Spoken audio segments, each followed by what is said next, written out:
Hello and welcome to day 18, the intimidating tongue of our 30-day tongue fast. Yeah. You know, babe, it's all about context. It doesn't matter if it was a bully on the playground, if it was a demeaning coach in high school, or even a colleague at work. Yeah. We've all faced an intimidating tongue. Sure have. Intimidate means to make timid, fill with fear. People can say things in a moment that are intimidating, but intimidators, it's something that's truly spiritual. It's demonic. Oh, yes it is. And 1 John 4:15 through 19, it talks about this spirit, right? Where it comes from, in essence. Everyone who confesses that Jesus is God's Son participates continuously in an intimate relationship with God and has known and believed the love that God has for us. Yes. God is love. And he who abides in love abides in God. Dwells in love. That's Dwells right. in God. That's right. And God in him. Love has been perfected among us in this, that we may have boldness in the day of judgment. Because as he is, so are we in this world. There is no fear in love, but perfect love casts out fear. That's right. All fear. All fear. Because fear involves torment. But he who fears has not been made perfect in love. We love him because he first loved us. That's right. Just as Jesus boldly lived here on this earth, so as being born again in him, so do we. Yes. We can live boldly. Fear is crippling. Being fearful of life, being fearful of death is no way to live, especially for Jesus. The word says, if you live in fear, you have not been made complete, reached maturity, the intended goal of love in God, because he is love. When we use our tongue in intimidating ways, we're being used by the enemy, okay? And just because someone tries to intimidate us, that doesn't mean that we have to be intimidated. That's right. That's We what sure I'm don't. saying. You know, babe, when we look at 1 Kings 18, we see the prophet Elijah. He's at the top of his game as a prophet. And then he gets intimidated in his workplace. Now, you probably all remember the story that God tells Elijah to go to King Ahab and tell him it's not going to rain again until he says so. You got that So right. 3 years go by, and then God tells him to go and see Ahab. So he goes to him, and he says, here's what's going to happen.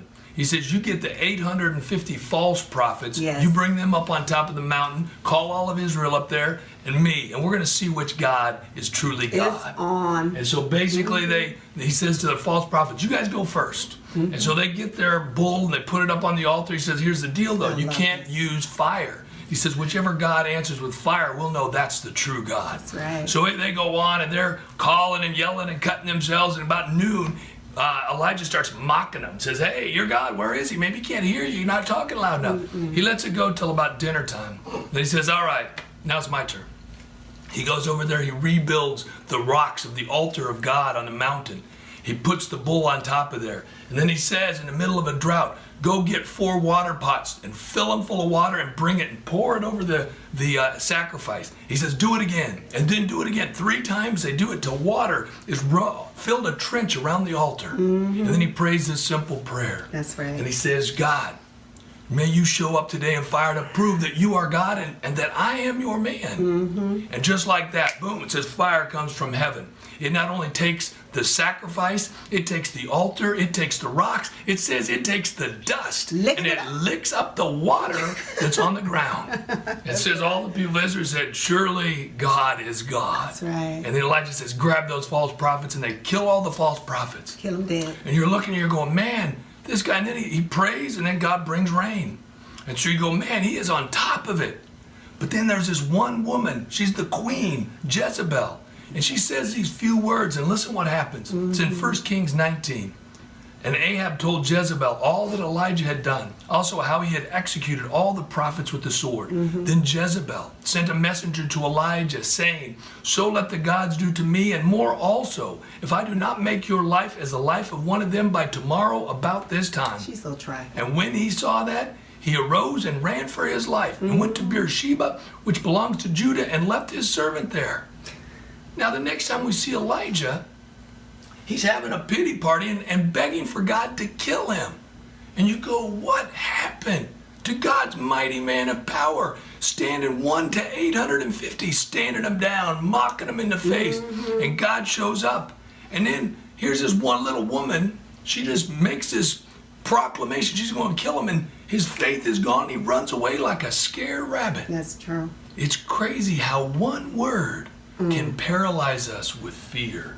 Yeah. It's sad, isn't it? I believe that's happened to all of us at one point or another.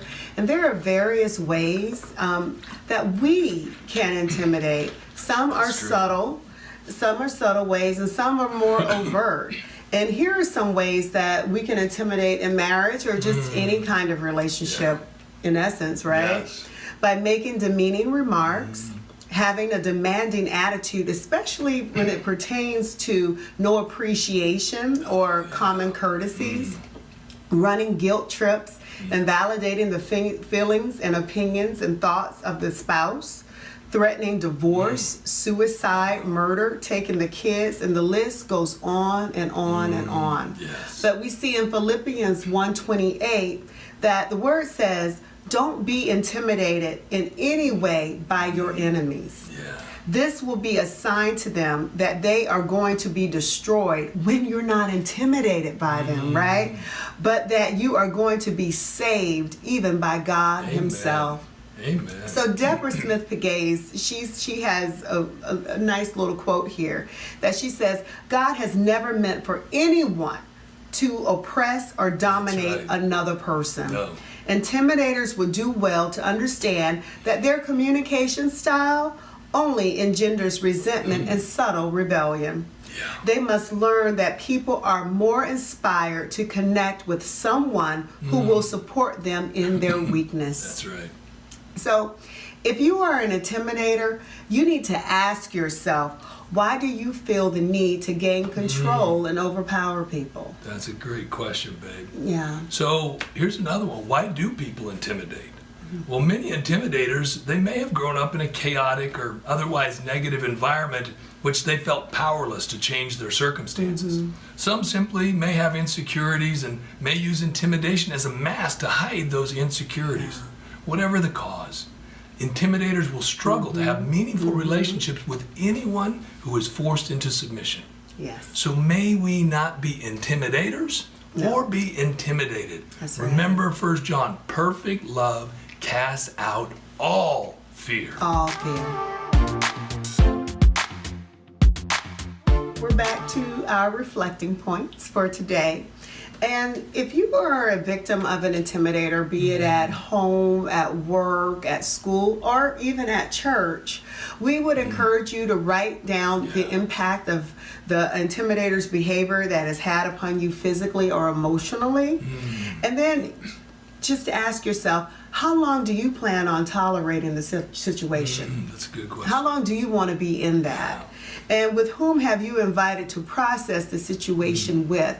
Be it, I don't know, like such as a pastor, right? A mentor, a Christian leader. Yes. Who have you chosen to process this with? And the second reflection point is, have you tried to, if you are an intimidator, right? Have you ever tried to control people's behavior by making subtle threats? Right? If you've practiced intimidation in some form or another, because I think that we all have. And what were the results? What happened with that? And what do you think the outcome would have been if you had chosen to introduce, if you had not chosen to introduce the element of fear? Yeah. Would that have changed the situation? And why do you think that your threat was more powerful than prayer? Ooh, that's a good question right there. That's a good one. That was a good, babe. And here's a few scriptures that we want to encourage you to reflect on today. Nehemiah 6, 1 through 7. 1 Kings 18, 19 through 40, and then 19, 1 to 4. Acts 4, 13 to 31, and Psalm 38, 12 to 15. And with all these scriptures, we want to remind you the Holy Spirit is the author of the Word. Invite him into the process to open your eyes so you can see. May he give you eyes to see, ears to hear, heart to receive everything that he has for you today. Yes.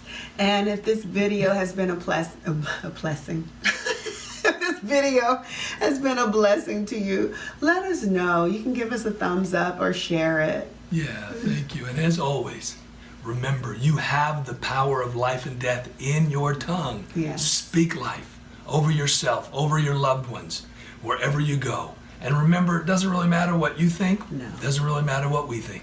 It matters what God says. Hear, listen, and obey the words of Jesus. May you be empowered. May you be grounded in his word and empowered by his spirit. Have an awesome day. God bless you. So long. But I wasn't given the spirit of